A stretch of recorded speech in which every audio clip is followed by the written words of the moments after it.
The upper reaches of the Mekong River in Thailand are virtually unrecognisable. This mighty river, Southeast Asia's lifeblood, is at its lowest level in almost 20 years. It became clear just how shallow the river is when locals took us on a journey, navigating a minefield of rocks and sandbars.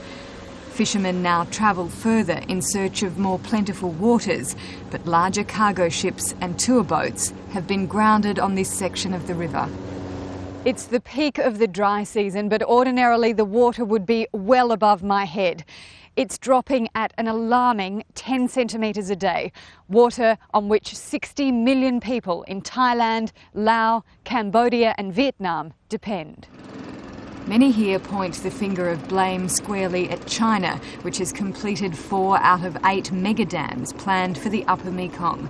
Fishermen say their nets are more often empty and water flows have been unpredictable since China began filling its reservoirs.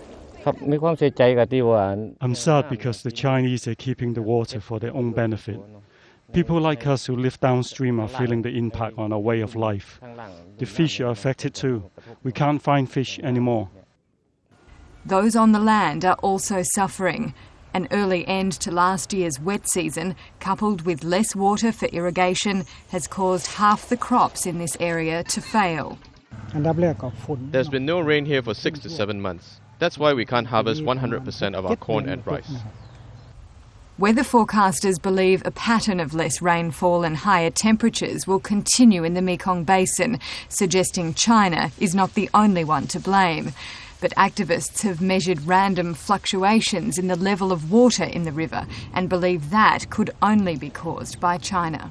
This week, for the past 2 days, the water level at Chiang Khong goes up for 30 centimetres, from 30 centimetres to 60 centimetres within 2 days. So we can say that if it's not the dam, what could be the cause, right? Because there has been no rain at all.